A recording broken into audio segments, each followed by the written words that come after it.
Good morning, everybody. Hope you're all doing well. It's a nice day outside.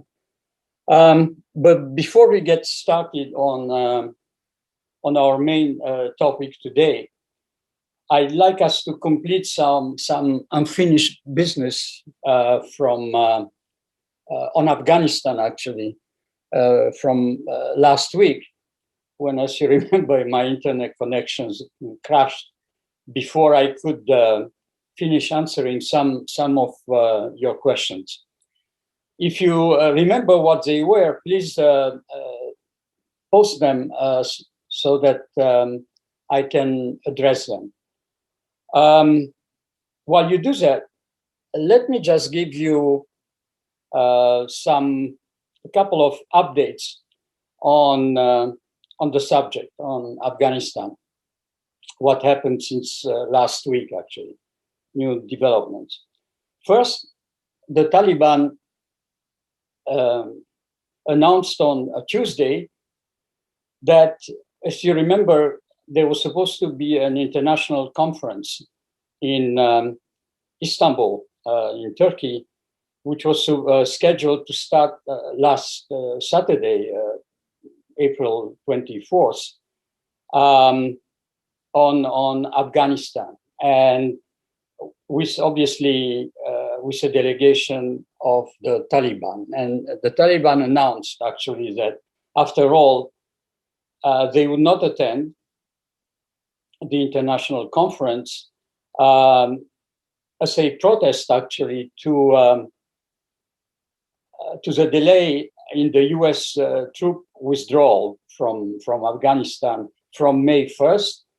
As you remember, May 1st was the deadline initially set by the Trump administration, delayed now to September 11th, which is a new deadline set by the Biden administration.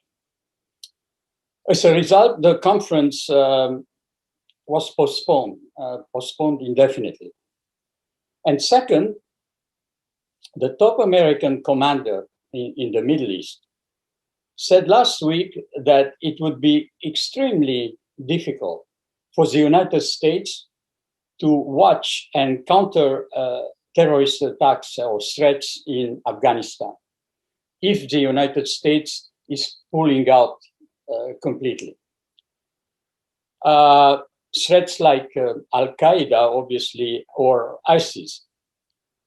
Among the major challenges that cited once the troops have left will be how to track and potentially attack militant groups in Afghanistan, which, as you well know, is a landlocked nation far from any major American base. Now, Michelle, if you don't mind putting up the map number 1. You can see better. Apparently, at this time, the administration is discussing with other countries where it could reposition forces to prevent Afghanistan from, again, becoming a terrorist base.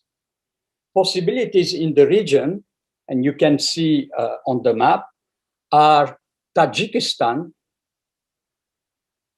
You see Tajikistan on the right northeast of Afghanistan, Tajikistan.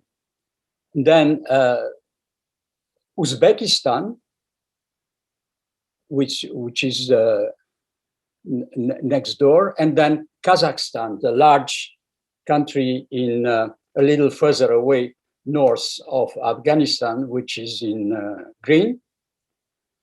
But those former Soviet Union states in Central Asia are still under the sway of Russia to a degree or another. And the recent sanctions that the administration imposed on Moscow complicates any such discussion. On the other hand, flying remotely piloted aircraft from the United States military base in Qatar. You see Qatar here in the Arab Peninsula here. You see Doha, Qatar, in brown. It's a small speck on the map. Flying those drones, remotely piloted drones from Qatar to Iran, would require round trips of up to 8 hours. Obviously,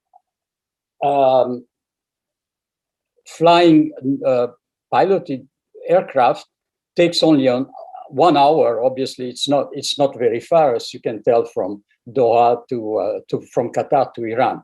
But these are drones, so it would take much longer. It would take like 8 hours a round trip, and leaving much less time for drones to hover over targets in Afghanistan. And also, the Pentagon would need many more drones to achieve, if necessary, 24 hours coverage in multiple areas of Afghanistan. Precisely at the time when the Defense Department is looking to transfer surveillance aircraft to mission in the Far East around China. So that's where we stand today on Afghanistan. Now, let me see. I don't see any questions that you put up from last week. I remember that I had not answered all of them, but maybe you don't have any more. You run out of questions for the Afghan issue, or if you remember at the end, maybe I could answer them. Anyway, then let's move on to the main issue of the day. You can leave the map on for now, Michel, which is nonetheless complex and complicated than the Afghan situation, which is indirect talks that opened last week in Vienna, in Austria, between the United States and Iran. Talks held through the intermediary of the other four permanent members of the United Nations Security Council: France, Russia, China, and the UK, plus Germany, on a possible return of the United States to the 2015 Joint Comprehensive Plan of Action, as the Iran nuclear agreement is known officially. Now, let's see first how we got to this point and what is expected to happen. For all of his inconsistencies in other foreign policy areas, President Trump had a pretty clear vision for Middle East policy, which was, to oversimplify, that the United States should become closer to its allies and more hostile towards its longtime adversary, Iran. To that end, the past administration embraced Israel and Saudi Arabia, avoiding almost any criticism of their government. And I must say, this part of the strategy seemed to work, as evidenced by the signing of the Abraham Accords, in which the United Arab Emirates and Bahrain, as you know, became the first Arab government in a quarter century to recognize Israel. Trump's ambitions with Iran were also grand. He scrapped President Obama's 2015 nuclear deal, claiming that was too weak and wouldn't keep Iran from developing nuclear weapons in the longer run. And in its place, Trump imposed harsh sanctions, predicting they would weaken Iran's leaders, strengthen the domestic opposition in Iran, and eventually cause Iran to come begging for a new and a tougher deal. Well, that part of the strategy failed, as virtually none of these predictions became reality. Now, what happened instead is that during the first 2 years of the so-called maximum pressure policy exercised by the Trump administration, from roughly 2018, when the deal was scrapped, to last year, even before the outbreak of the pandemic, the US sanctions led to the contraction of Iran's economy by more than 12% of its per capita real income and by 80% of its oil exports.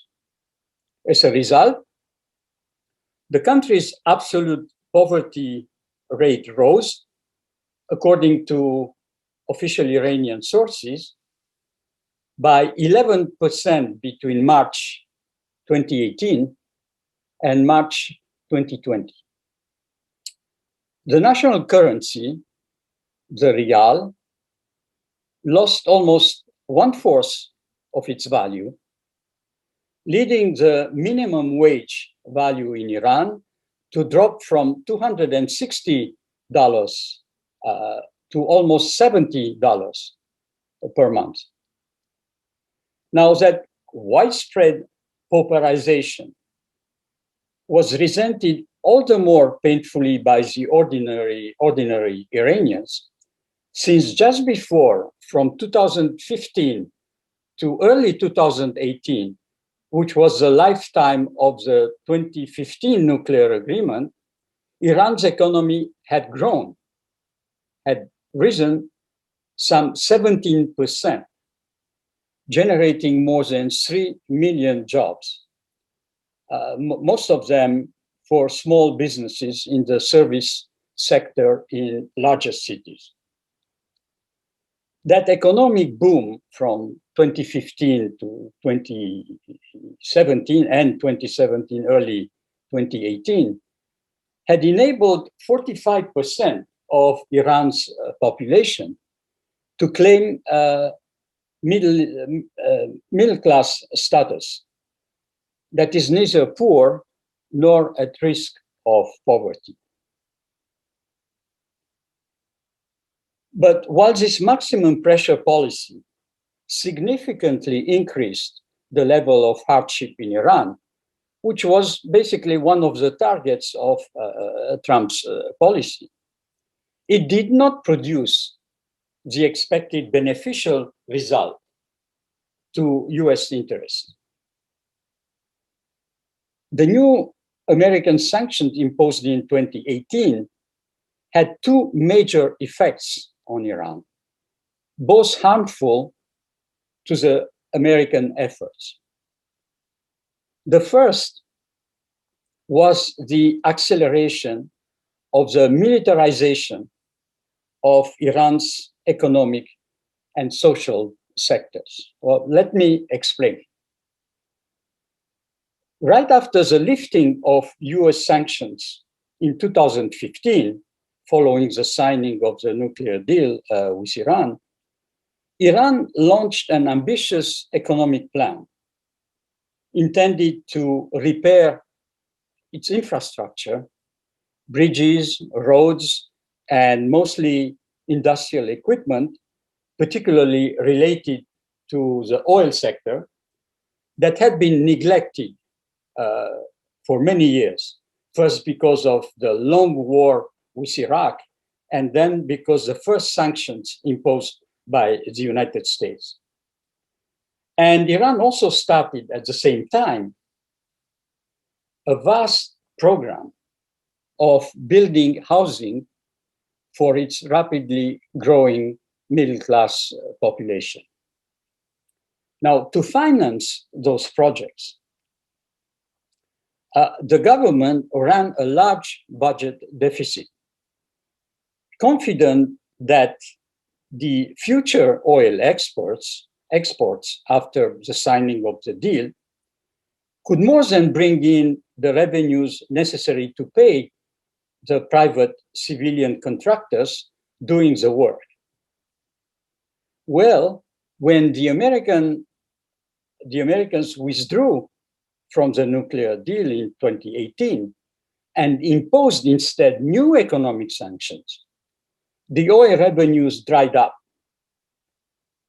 since Iran could not export anymore. Out of money, the government could not pay its bills, its civilian contractors, many of whom went bankrupt. Now, what happened is that allowed this situation, a couple of construction companies affiliated with Iranian Revolutionary Guard Corps to take over the market, giving priority to military-related projects. This is number one, economic.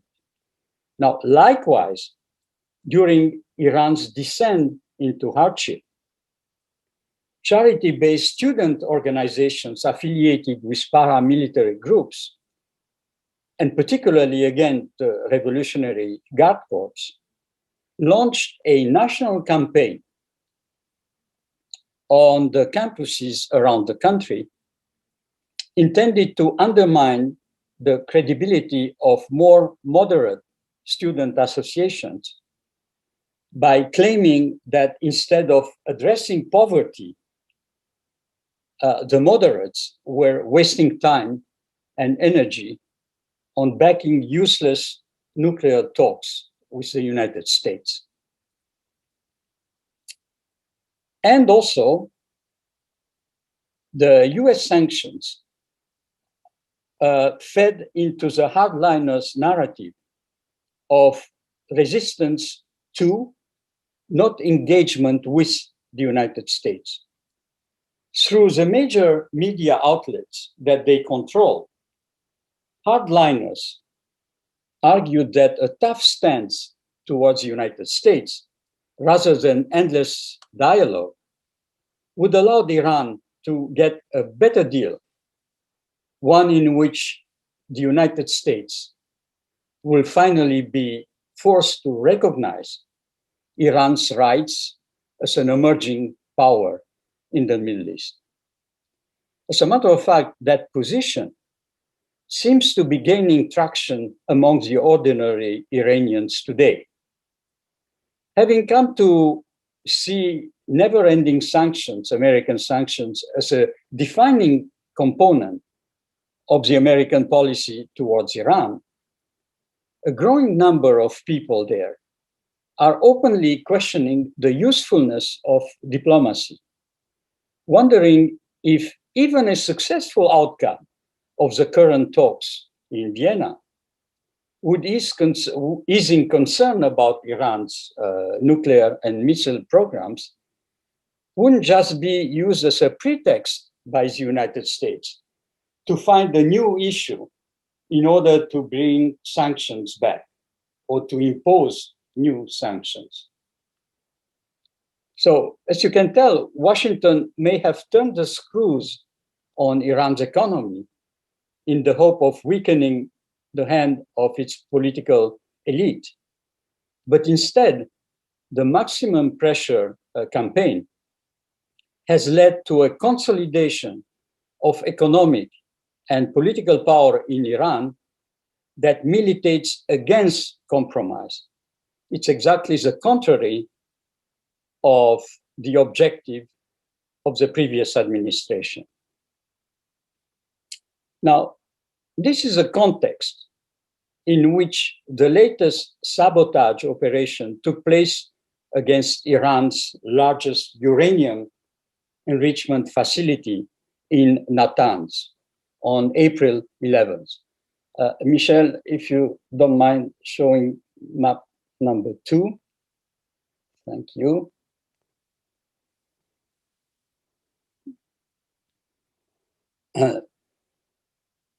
Now, suspicion, thank you.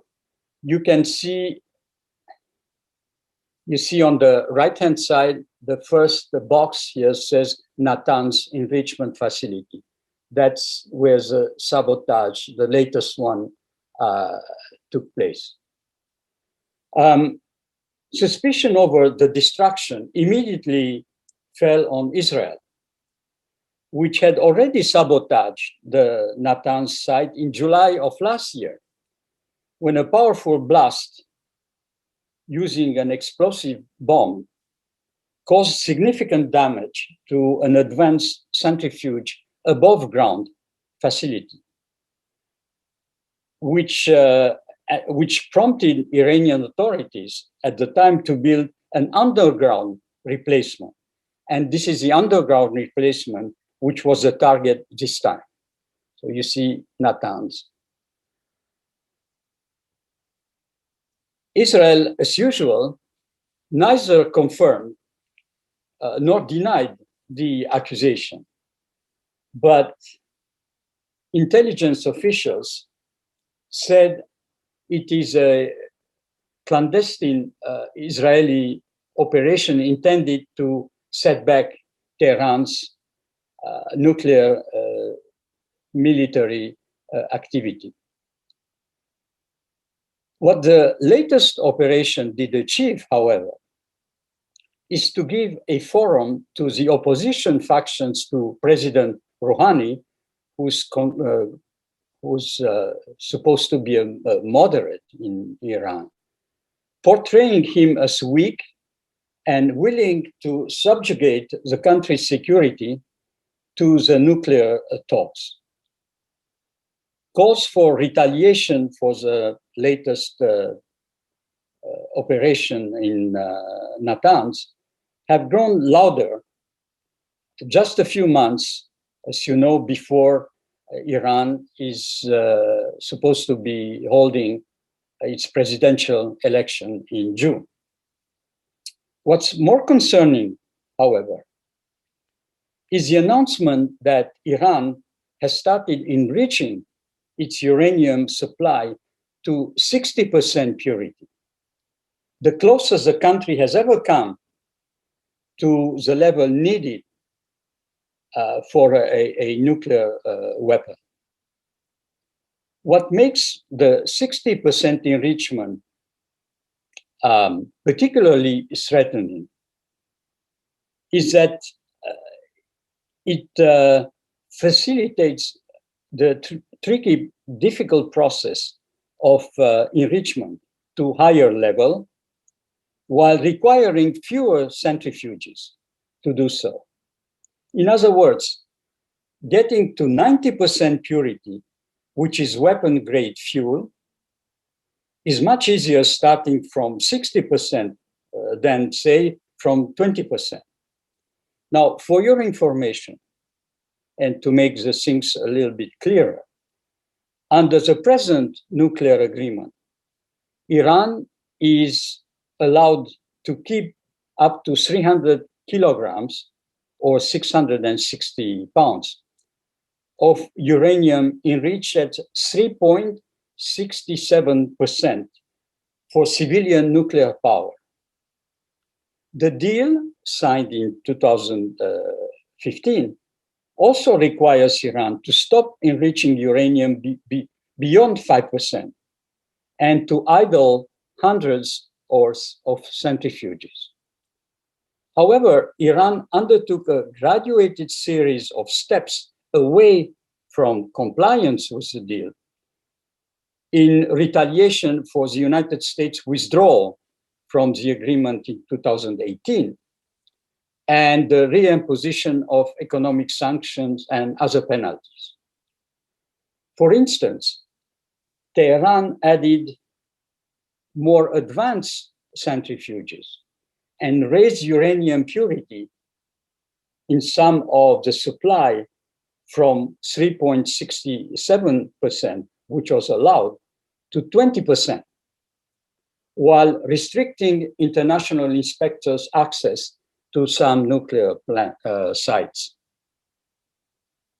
All the while, the country, Iran, has been saying that these were easily reversible actions if the United States lifted its sanctions against Iran. Nonetheless, according to the International Atomic Energy Agency, which is, as you know, the nuclear monitoring arm of the United Nations, Iran, as of February of this year, has amassed almost 3,000 kilos of uranium, roughly 14%, 14 times, I should say, the limit under the nuclear accord, and theoretically enough to power about 3 nuclear atomic bombs if refined to weapons grade. The stockpile includes around 18 kilos enriched to 20%, also forbidden under the accord until the year 2030, when the so-called sunset provisions were to come into effect. So you remember the sunset provision basically marks the expiration of this deal. So how close is Iran to having an atomic bomb? Well, probably not too close, months, if not years away. Why is that?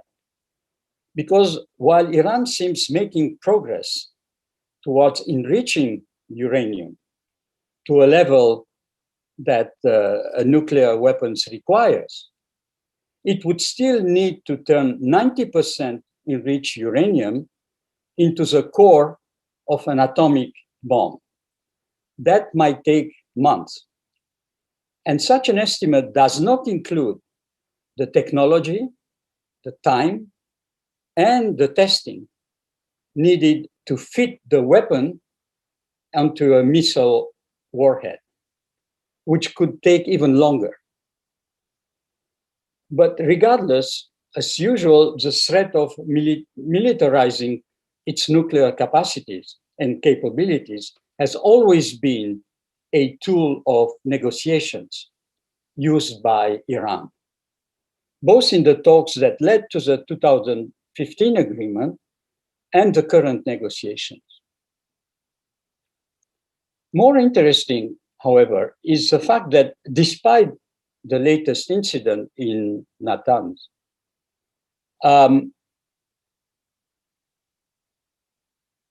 Iran's ability, that has certainly set back Iran's ability to enrich uranium, if only temporarily, because, Michelle, you can show the third map, please? Because Iran possesses a second known enrichment underground facility in Fordo. You can see here Fordo, which is actually close to Natanz, further west, northwest. And this is the other known enrichment underground. I'm saying known because nobody, obviously, the unknown one, if there are any, and probably there are, the inspectors, the international inspectors, don't know about them. So this is the second known enrichment underground facility. So maybe in that facility, Iran continues to enrich uranium. So nobody knows. So despite all these incidents, Iran's top leader, Ayatollah Khamenei, who has the last word on security matters in this country of 80 million people, has made clear that he wants to reach a deal that would end the onerous American sanctions. In support of his statement, Iran's foreign minister indicated that Iran would not fall in the trap of the Israeli provocations by responding militarily to what happened in Natanz, because that would open a conflict, obviously, with Israel, for instance, would eliminate the possibility of negotiations with the new democratic administration. On the contrary, in a way, the Natanz attack has given the Iranians, the Islamic Republic, the perfect pretext to install more effective centrifuges for uranium enrichment, portraying itself in Vienna during the talks as a victim of external aggressions. As for the American administration, the indirect talks is an opportunity to gauge whether the United States and Iran can agree on how each can come back into compliance with a nuclear deal, or at least work towards bridging any gaps in a mutual understanding. This will be, however, a long and arduous process. For one thing, President Biden cannot rejoin just simply the 2015 deal by removing the 1,600 sanctions or so imposed on Iran over the years, including the more than 700 sanctions applied outside the nuclear pact at the end of Trump's term, just to ensure Iran's isolation and break its economy altogether. And even if the deal were resurrected, the latest sanctions imposed by the Trump administration would invalidate its effects. Why? Well, because basically these sanctions have nothing to do with the nuclear deal as such. They penalize companies involved in military activities, such as the Iranian missile program, that has nothing to do with the nuclear program. And also institutions like Iran's central bank, which is responsible for overseeing most of Iran's foreign exchange reserves and revenues from the country's oil sales, but also responsible for allocating funds to Hezbollah and Hamas, groups labeled as terrorist organizations by the United States government and some other Western governments. That makes the lifting of those sanctions highly unlikely, as Biden cannot justify it by simply saying that Iran no longer supports terrorism. Of course it does. What's more, the new administration itself, as most lawmakers in Washington, agree that the United States should broaden the scope of the negotiations with Iran by including longer limits for the accord beyond the current 2030 deadline, and by addressing the matter of limiting Iran's missile and support for allies and proxies like the Shiite militias throughout the region, including Syria, Iraq, and Lebanon.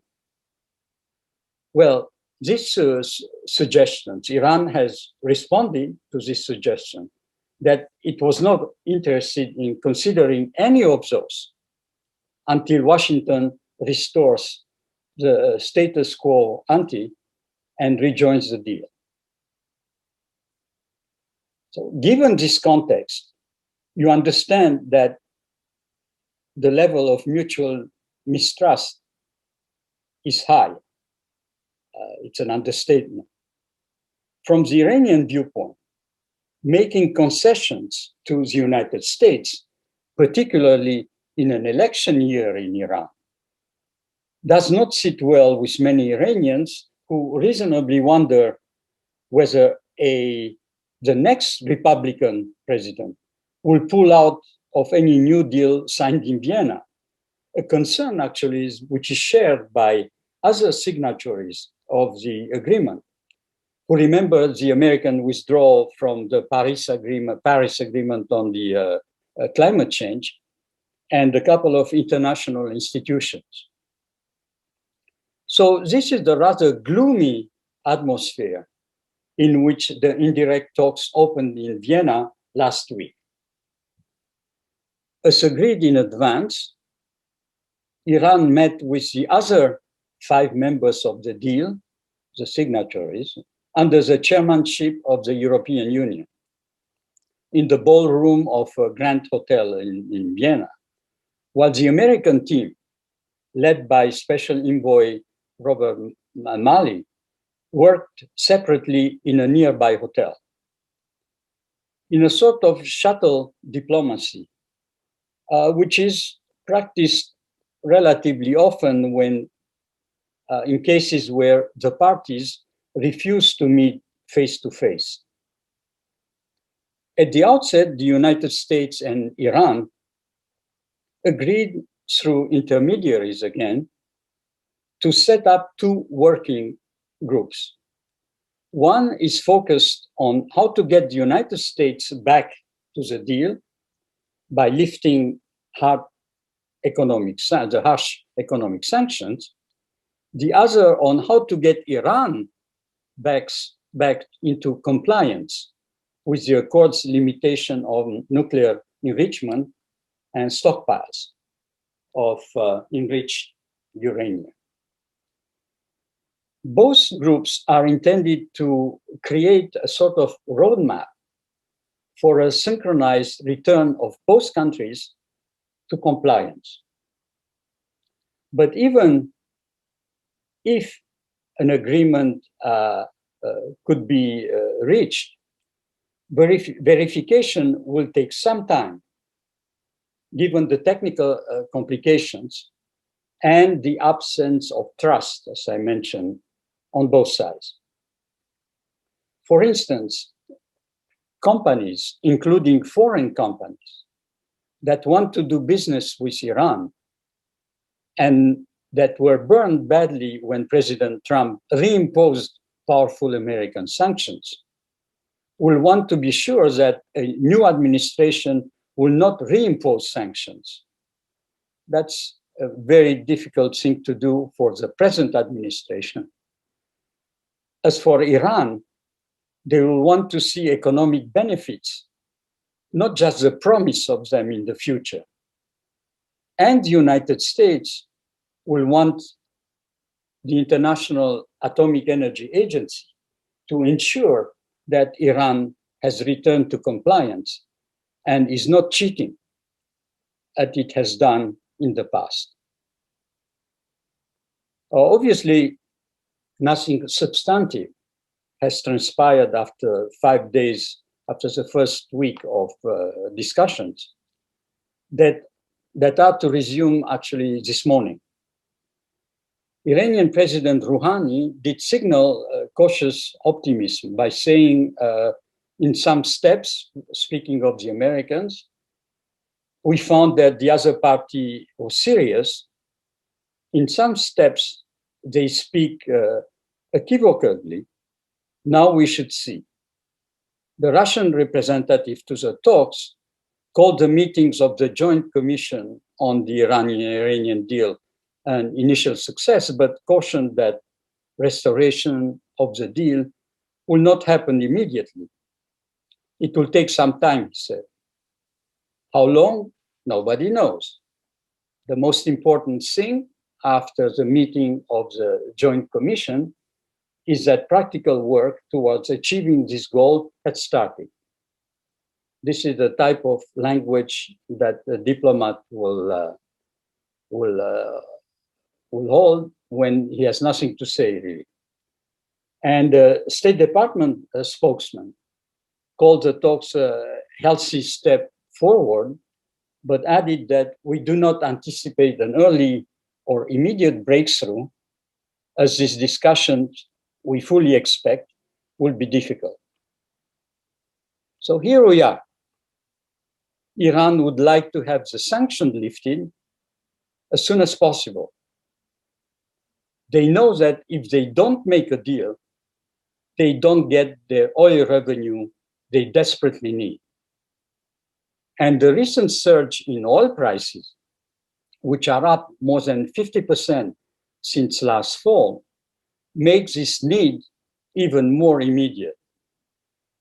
The Biden administration, for its part, would like to put a nuclear deal back together, and if it cannot, at least find a way to prevent Iran from becoming a nuclear power, with the ability to threaten the Sunni Arab countries in the region and Israel.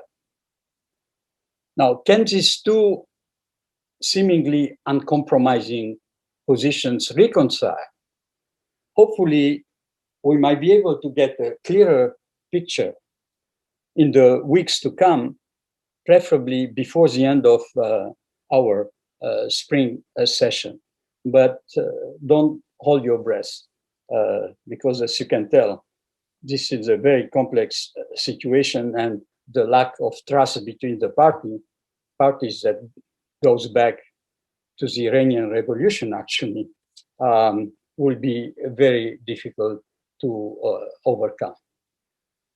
All right, so now I hope you have a clearer picture of the complexity and of what is at stake in Vienna, and what the limits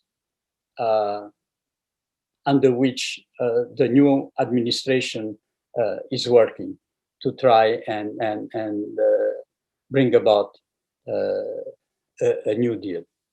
All right, so I'm taking your questions, if you have any. You can post them or unmute yourself.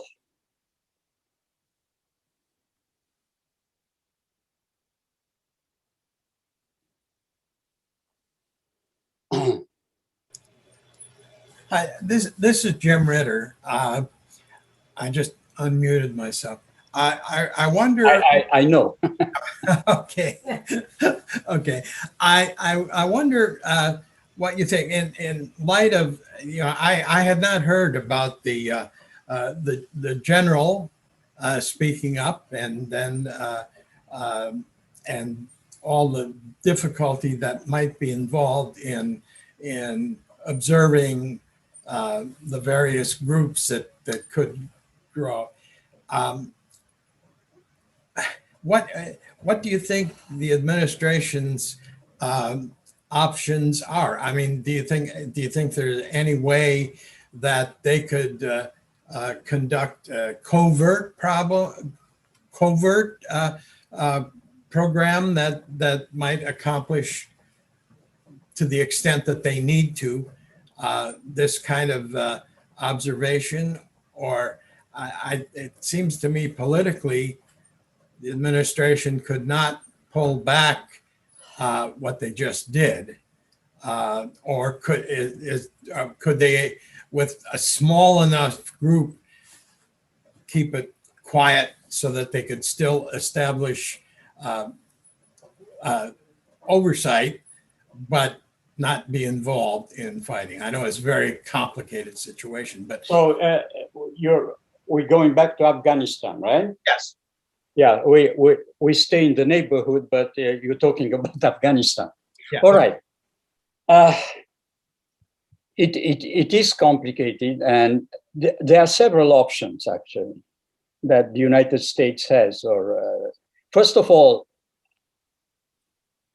the decision to withdraw of a full withdrawal for now, unless barring some totally unexpected event in Afghanistan itself,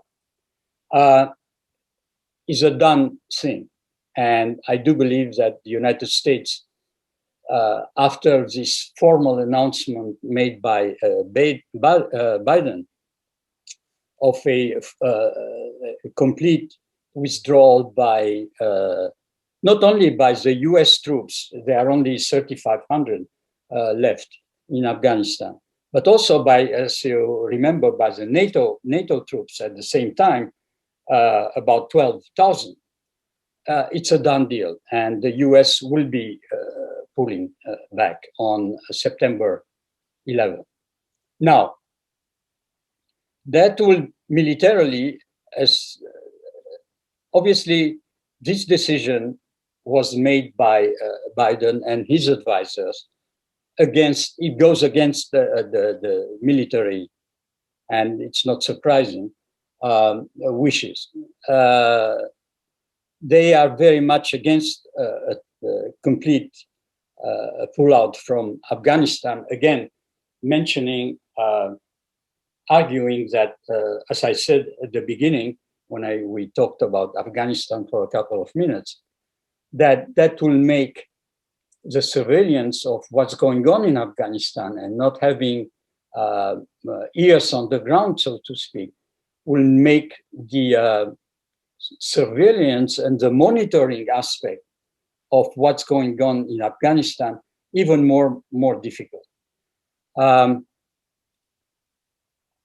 That is number one. How the United States will be able to monitor what's going on in Afghanistan if it does not have at least a physical presence there. And as a matter of fact, just to mention to you that the difficulties is that the State Department is not even sure that the Americans will be allowed to keep an embassy in Kabul. It goes that far, because there are no guarantees that if the Taliban win the next elections, and if there are elections, number one, it could very well be that the Taliban take over the government, or they form a sort of coalition government with a present government in Kabul, but actually they'll be running the country, which partly they are doing already. The only way in which the United States probably will have to go back, but that would make things very difficult, would be if, like in 1997, 1996, 1997, they realized that the Taliban will start planning terrorist attacks on the West or the United States, and form some kind of alliance with Al Qaeda or with ISIS. In that particular case, I think the United States might be tempted to go back. Now, it's always much more difficult to go back than to keep a presence. Now, what militates against the presence is that there was a point where there were 100,000 troops in Afghanistan. And those, to some extent, could keep peace and stability in the country. 3,000 or 5,000 or even 10,000 in a country like Afghanistan probably is not enough. So you have two issues with that. Number one, if they don't have enough troops, then what's the point of having a presence of American troops there, who, I might say, would come under attack by the Taliban? Obviously, they'll become targets again. As you know, since last September, when the US Taliban talks started, there have been no Taliban attacks on the US soldiers. There have been attacks on the Afghan government army forces, but not on the US soldiers themselves.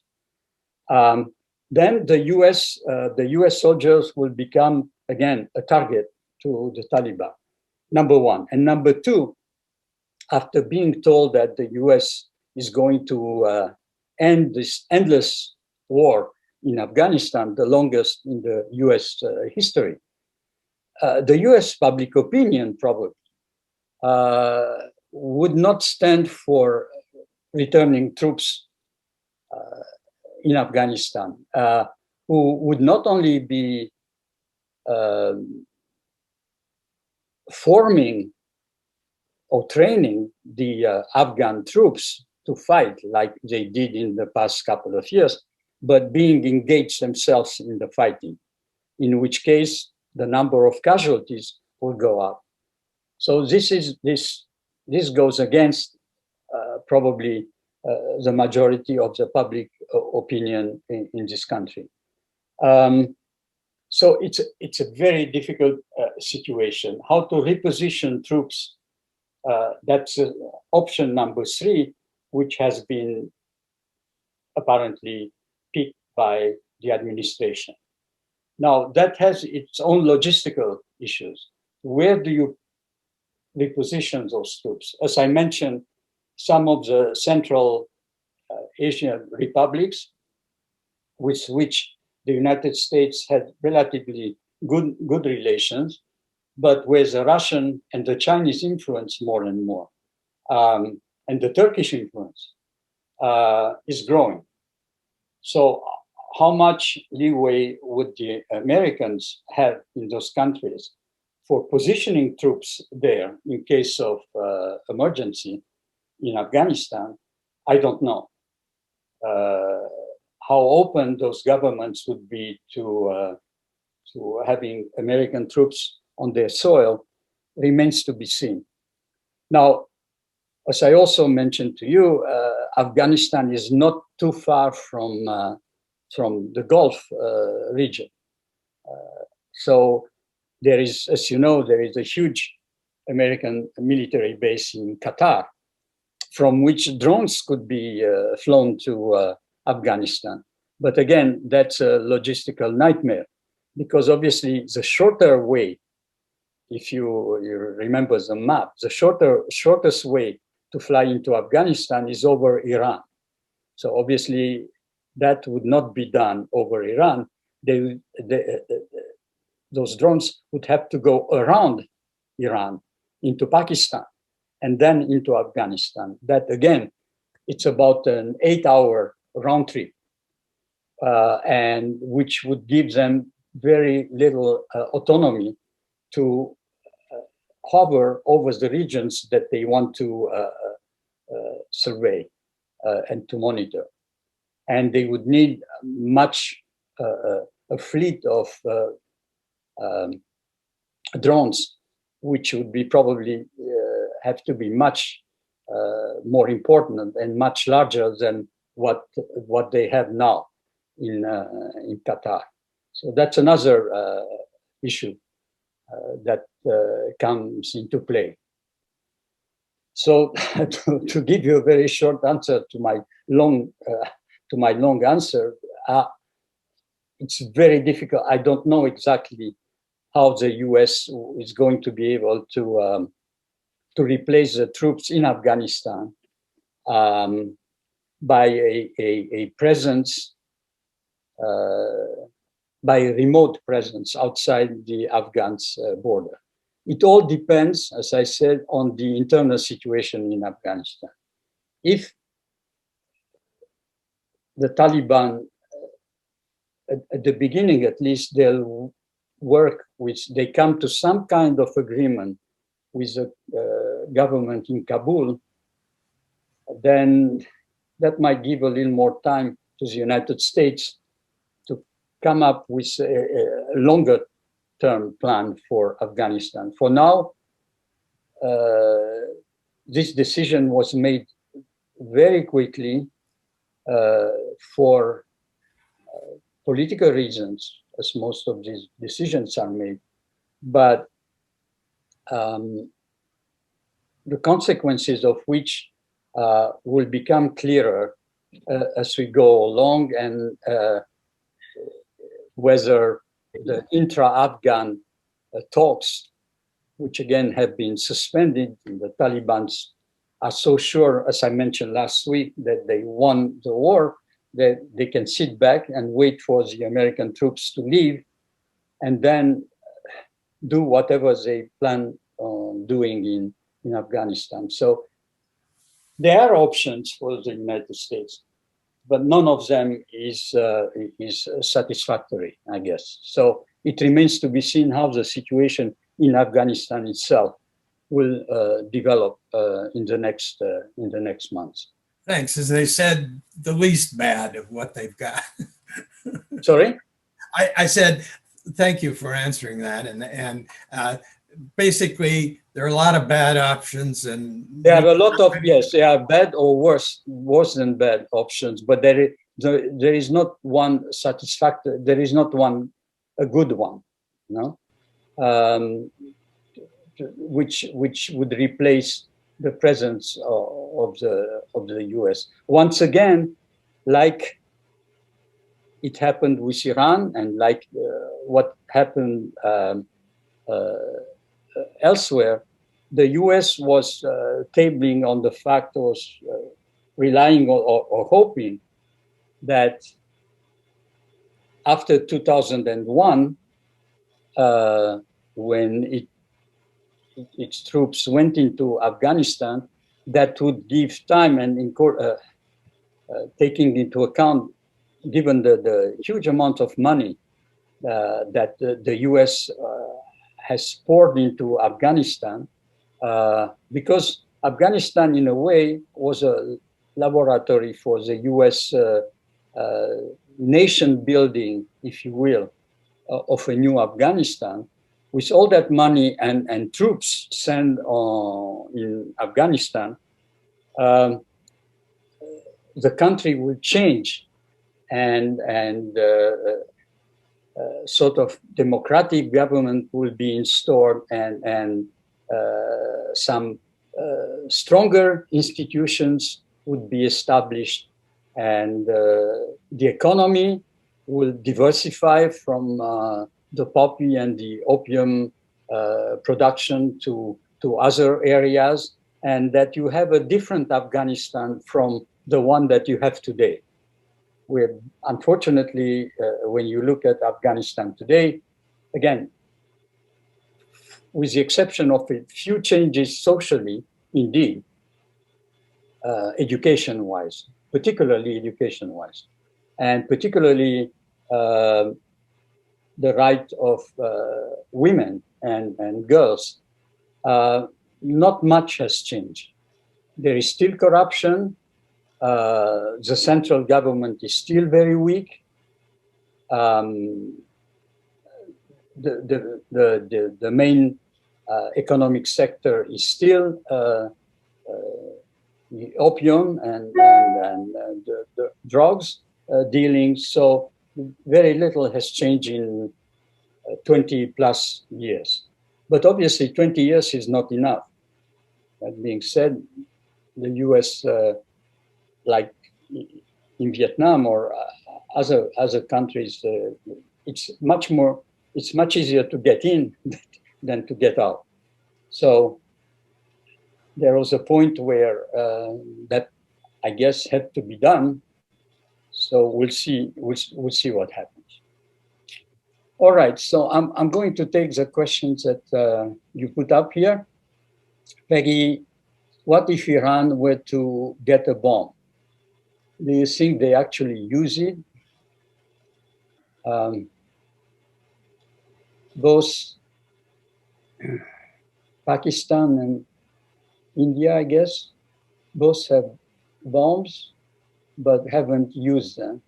What would be the implication if they indeed did threaten their neighbors with a bomb? Would Iran use a bomb?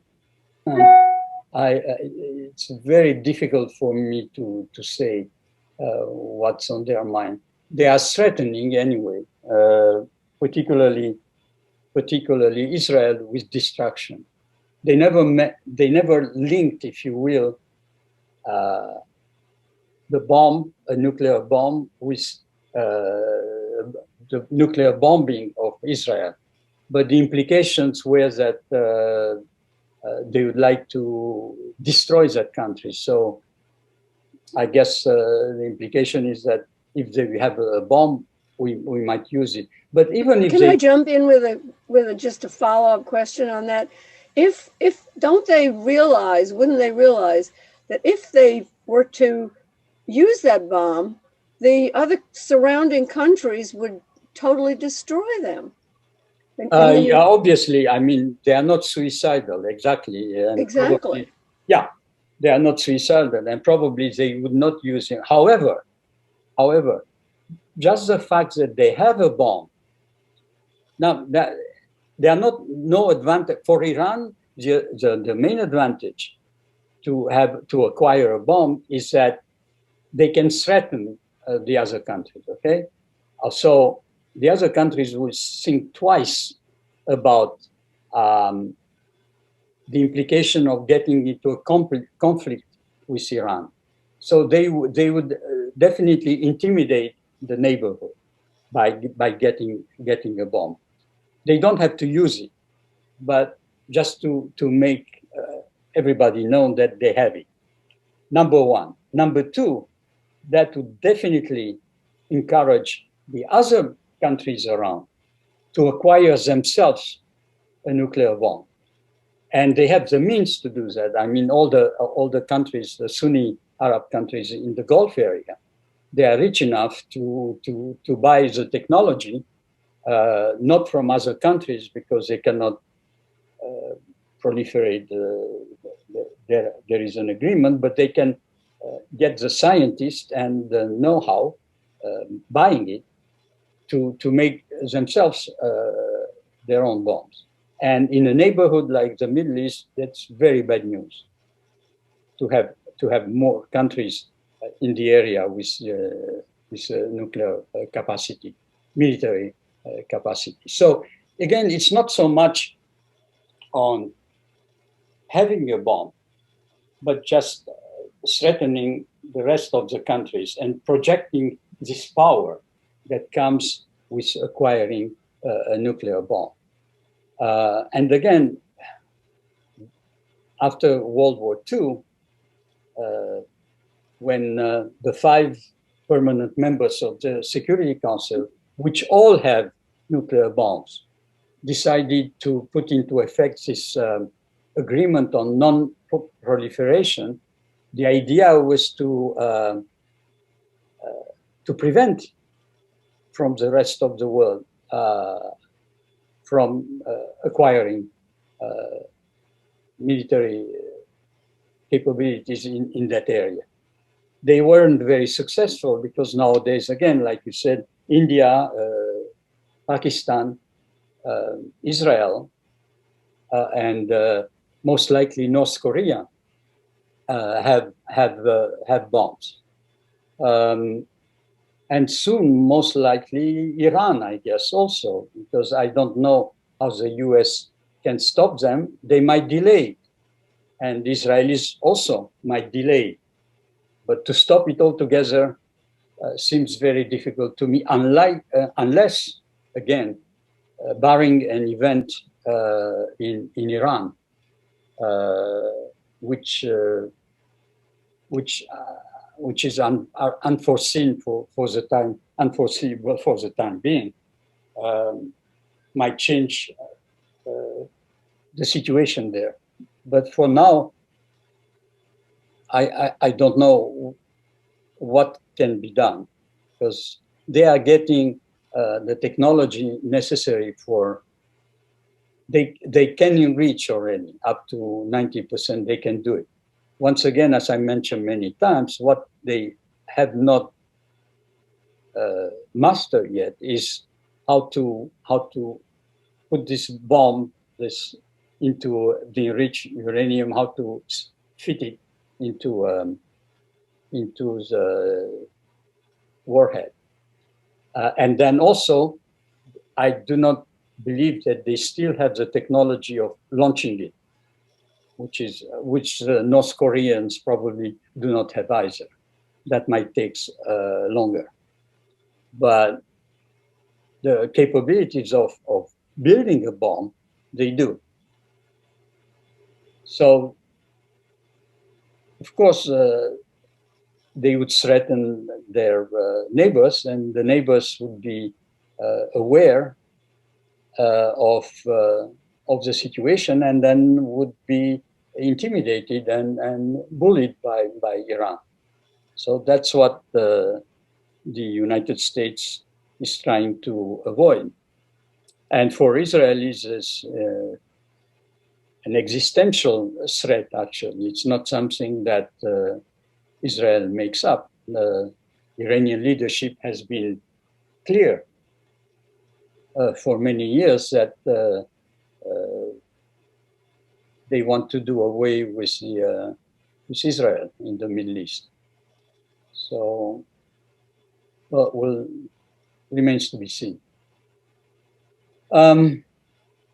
Peggy, also, what are the implications of today's report that the Iranian foreign minister actually has no power, but the power resides in the Iranian military guards, who virtually ignore diplomat? Yes, I didn't read it. I did see it in the New York Times, indeed.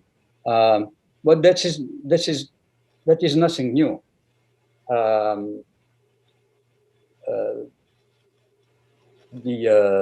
The country is run by the mullahs in Iran, but the power is indeed with the Iranian Revolutionary Corps, which on behalf of the religious leadership runs the country. And now, does the military ignore diplomatic negotiations? I don't know. But what I do know, and for a fact, and in Iran, it's quite clear. If you read the press or follow a little bit of what's going on there with the presidential election, there is a large number of people who come out against the current president, Rouhani, which again is presented as a moderate. Now, moderate might have a different meaning in Iran than it does in the United States, in the West. But for whatever reason, Rouhani is considered to be what a moderate means in Iranian political language is that he's favorable to continuing diplomatic negotiations with the United States in order to reach a deal, which in itself will allow, again, lift the sanctions and will allow Iran to sell its oil and get some foreign currency that it desperately needs. So we'll see how the elections will turn out in Iran.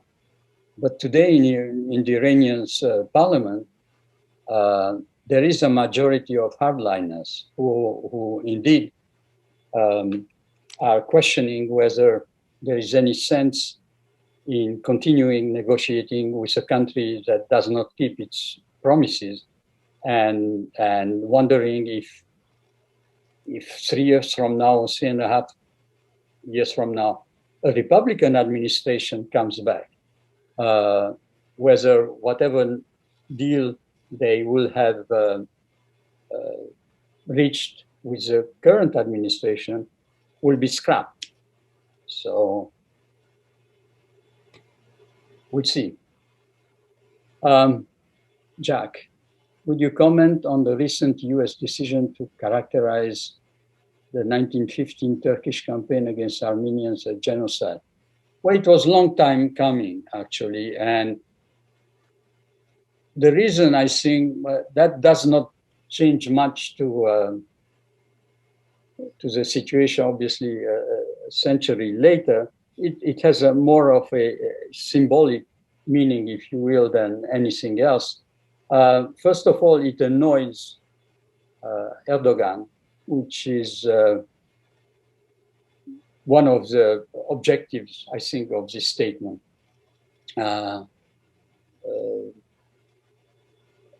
France has done it a couple of years ago, and some other European countries have done it. And for a while, Erdogan had an issue with those countries, called back his ambassadors from Paris and other countries. I don't know how many, but a few countries in the European Union decided to put out this kind of statement. And finally, the United States is doing it. It's more symbolic. It's a token type of situation and statement, and I don't see any implications to it, except that it annoys Erdogan and shows him that his good relations with the previous administrations are over now, and the new administration might take a harder line on Turkey for what it is doing in Europe. So we'll see how Erdogan will react, but I don't see any except for some statements that he will put out in Ankara. I see no particular implications to it. Martin, what role will Afghan warlords have after American withdrawal? Well, the usual, I guess. The warlords are very important in Afghanistan, and they have more power than the central government, and they always have. So I don't think they will be affected unless they go to war against the Taliban. Some of them are allied with the Taliban. Some of them are against the Taliban. So here also you have it all depends. It's a very difficult situation because it's a tribal type of connections. So very often the warlords you might think, well, why will they align with the Taliban? Simply because they are following the same kind of Islam school, or they don't, in which case they are opposed to the Taliban. But they will continue definitely to play a very important role, much more so than the central government in Afghanistan. Larry, what is going on in Israel? Will Netanyahu be able to retain power, or what are the chances of the opposition to form a government? The reason why, again, I mentioned it when we started last week, the situation in Israel, but I haven't brought it up because I'm waiting myself to see whether Netanyahu, who has 30 days, actually the 30 days, I think, expire in the next few days or early May to form a new government, has obviously difficulties to do so. He has found, obviously, one of the major religious party would form a coalition with him, but he still would not reach the 61 seats which are necessary to form a majority government. So I think the negotiations continue.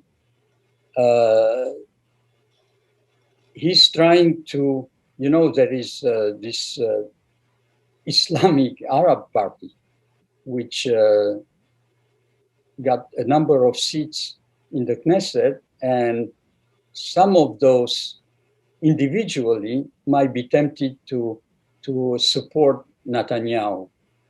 That remains to be seen, because obviously, if he can get to 61 with the help of the Arab parties, then the religious party might refuse to get into the coalition because they don't want to do anything with the Arab parties.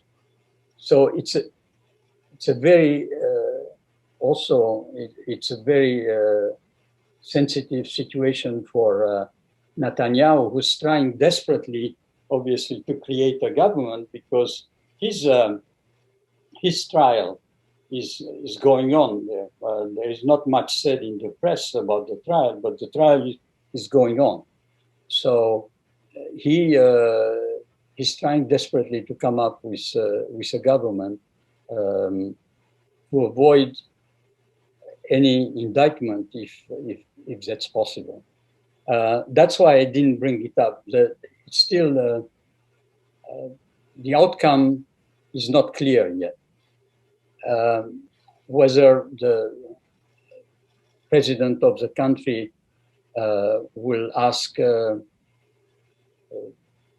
another leader, political leader, not Gantz, but someone else, to form a new government, or could the opposition, the alliance of the opposition in Israel, to form a new government and reach again the 61 number of seats it needs to have a majority in the Knesset? It's very tough to tell at this time. Nobody knows. We have to wait a little bit longer.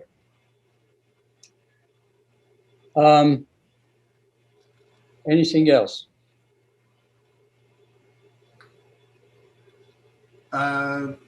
Pierre, what does Afghanistan have to offer the world other than opium?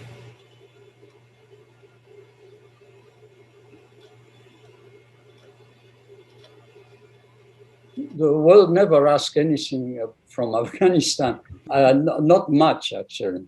Yeah. There is no industry to speak. It's a self-reliant country, actually, in many ways. There is no real industry in Afghanistan, and they export very, very little to their neighbors. So, yes. What about our experience in Vietnam, when we pulled out unceremoniously and there was a major civil war and basically almost a genocide? You could call it genocide. That was before the U.S. pulled out. Yeah. Once the U.S. pulled out, it was over. Yeah. And the likelihood that would happen in Afghanistan, a civil war. I mean, when there's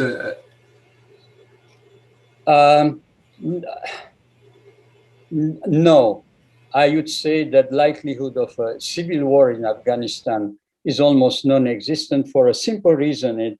Unlike the Vietnam War, which opposed different ideologies, the South versus the North, the communists backed by China in particular, and North Korea and USSR, versus the South, backed by the United States. It was an ideological war, if you will. The US went to war That's a reason which was officially given against communism, if you remember, in Vietnam. You don't have the same type of situation this time. You had this type of situation in Afghanistan when the Russians went in and installed a communist government in Kabul. This time, it's not a question of fighting communism. It's a religious question, which is much more difficult in that part of the world to deal with. Because once again, within Afghanistan, you have different schools of Islam, and that makes the situation very difficult. And that also involves a number of outside countries, neighbors of Afghanistan, like Pakistan, for instance, which is very close in that respect to the Taliban and not to the government in Kabul. So it's a totally different proposition. That's why I do not believe that there would be a civil war in Afghanistan, because nobody would fight on the government side. The government is very unpopular. The central government in Kabul, put in place by the United States and maintained by the United States, because they would have fallen a long time ago if the US did not back them militarily and financially. But that was always the case in Afghanistan. The central government was very weak, as opposed to the provinces where the warlords were in charge. So it's a religious thing. It's not an ideological thing. So in that respect, there is a huge difference between the two situations. So there will be no civil war in Afghanistan. There might be mass killings, although I don't believe the Taliban this time, they have learned a lesson from the first time when they ruled the country. And probably in the beginning, at least anyway, they would be trying to present a more moderate aspect of their, if they rule the country, of the Islamic rule, if you will. So at the beginning anyway. Then how this goes on and how this develops over time remains to be seen. But there will definitely be no civil war in Afghanistan. One side will definitely, the Taliban militarily are much stronger than the central government. And they could, if they wanted to, overrun the government and just take over. Now, do they want to do that at the beginning anyway, wondering whether the United States might be tempted to come back or have a pretext to come back into Afghanistan? That remains to be seen. But I don't see a civil war in over there. Mark, what does it say that world powers like Russia and the United States cannot impose their wills on a sub-third world country like Afghanistan? Well, then it doesn't say really anything, because how can you impose their will? And why would you impose your will on a foreign country? Because you don't like the government that's in place. In that case, you have to try and impose your will all over there are countries all over the world that you don't particularly like the way they are being run. You cannot impose your will on other countries, number one. And Afghanistan, as I mentioned many times, is called graveyard of empires. So the Afghans might fight each other from village to village, okay? But when it comes to, there is only one time in Afghanistan where they all get together and unite. It's against foreign invasion. They've done that with the British successfully. They've done that with the Soviet Union successfully. They're doing it this time with the United States successfully. So it doesn't say much about, nothing wrong actually about Russia or the Soviet Union or the US. It just says that it says a lot about the capacity of resilience and of the Afghans faced with invasion.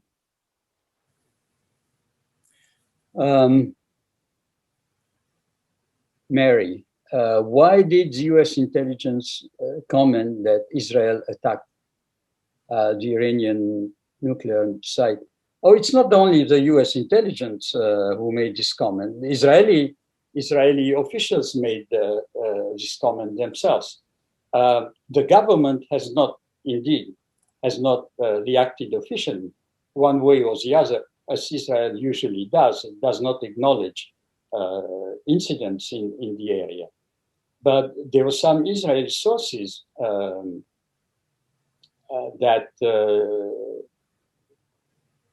recognized that Israel has had was involved in the incident in early April. It's not the U.S. Intelligence itself. I think the U.S. intelligence made these comments after Israeli officials spoke about it. John Mary, it seems that central government in Afghanistan is unpopular because it's so corrupt. Is that true? Indeed. If so, would it have been possible for the US and NATO to have eliminated that corruption? No. Well, it would take 300 years, I think, and many generations before something like that can be done in a country like Afghanistan. And I don't think the US came into Afghanistan to eliminate corruption. The US initially went into Afghanistan to get rid of Al-Qaeda and obviously punished the Taliban for hosting Osama bin Laden in that country. That was the main reason. The US lived very well with like all the other countries actually, lived very well with corruption in Afghanistan for hundreds of years. So this cannot be eradicated from one day to next. Corruption would take a long time to be taken. And you know, if you're trying to eliminate corruption in other countries, first of all, you should look at corruption here too, in our own countries, before going overseas and trying to eliminate corruption in other countries. That's part of the culture over there. So there is, it's number one, it's almost impossible to eliminate. And number two, it will take an incredible amount of time to even try to do something like that. So I don't think that's realistic. So then nation building in Afghanistan was always impossible.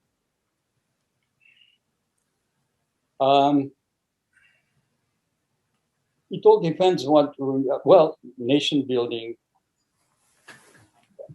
Let's just say that every time this notion of nation building was tried, whether it was in Iraq actually, or after Saddam Hussein, or in Afghanistan after 2001, the results have not been exceptionally good. To again, it's a euphemism. I don't know if it's impossible, but it will take time. Like everything, I mean, nation building takes time, especially if you take a country like Afghanistan. and you want to change it into a country of the 21st century,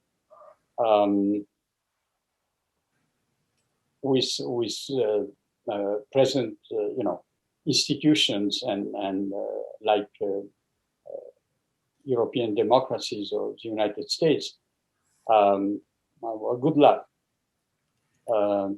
You can try, but again, then you have to really commit yourself to it seriously.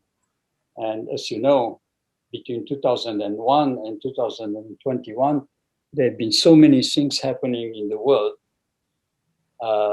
that involve the United States, that nation building in Afghanistan took a backseat.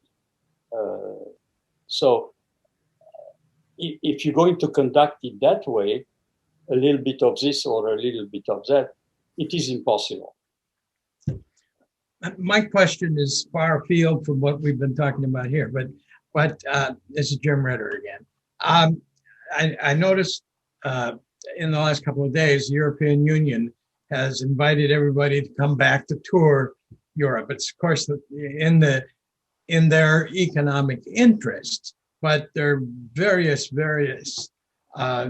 things that we've talked about in the past, including when Brexit and the other things about the difference. Does the European Union have any leverage or anything that they could do to say, okay, Europe is open to everybody and come on along? I mean, the COVID situation seemed very different in various parts of Europe.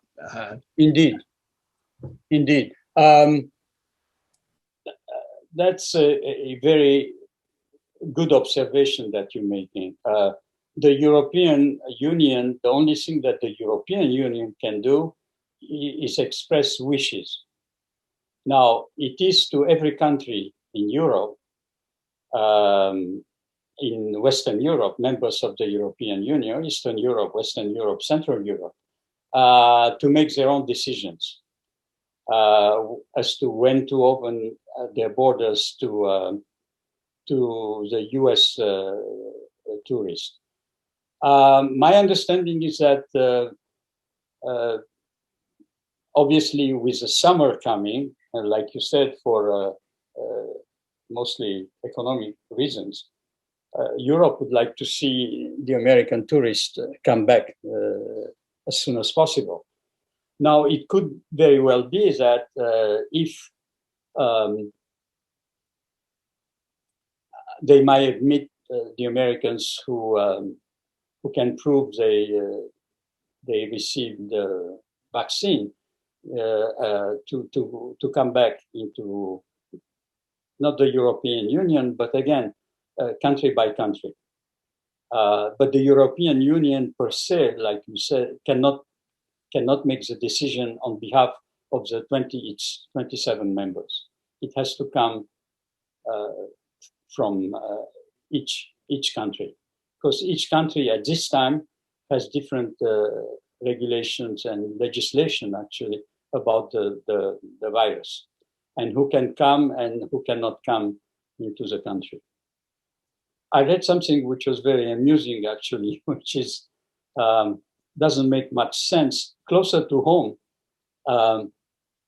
as you know, Canada imposed very strict measures to prevent people from coming into Canada.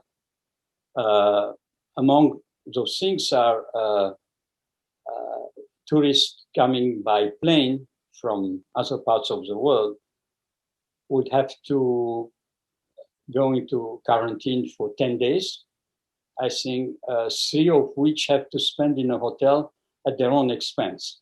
So needless to say that very few people travel to Canada as tourists. However, this is only for people who come into Canada by plane. People who travel over land they are not submitted to the same regulations, and they do not have to observe any type of quarantine. So what tourists from Europe, for instance, do, they come into the United States, go up to Buffalo region, and they rent cars, or they are driven across the border into Canada. And for them, there is no need to go into quarantine. Very strange. But just to show you, every country has its own rules in terms of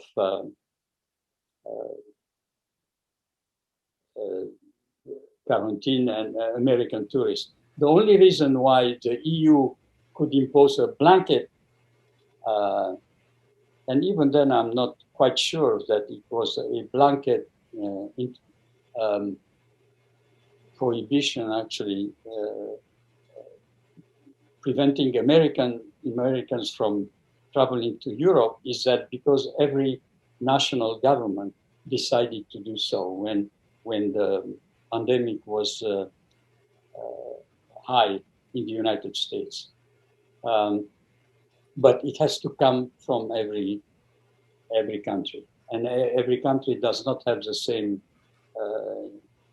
motivations. For instance, the southern countries like Italy or Spain or Portugal are favorable to opening their borders, obviously, to American tourists as soon as possible, whereas there are countries in the north or Central Europe, where you have very few American tourists in the first place, can wait longer.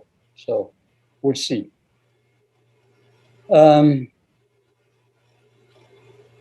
Okay, well, anything else? All right, so. Just to add on the Canadian, my daughter lives in Juneau, Alaska, and works for the government. She needs a special dispensation to drive her car from Haines to Anchorage because they go through Canada. She cannot stay in Canada. She's not allowed to stop in Canada. She just has a one-day pass to go from the US through Canada and back into the US. It's the most bizarre. She can't even fill her car with gas in Canada. Yeah, you see, different governments, and they come up with this regulation. You wonder where they get them.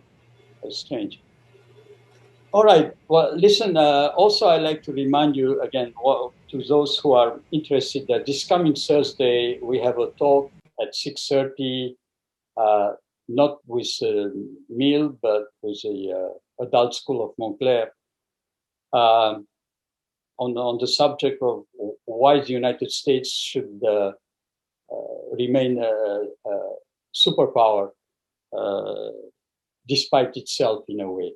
So for those who are interested, please sign up with the Adult School. And otherwise, we'll be meeting next Monday. And I guess next Monday will be about 100 days since Biden and the new administration took over. So we might take stock at the first 100 days of these administrations in terms of foreign policy. All right, so listen, all of you, whoever is left here, have a nice week, and we'll see each other. We didn't have any technological glitch. Thank you, Michelle. And we tried to make your life easier this week. Thanks. And we all see each other hopefully next Monday. Thank you, Pierre.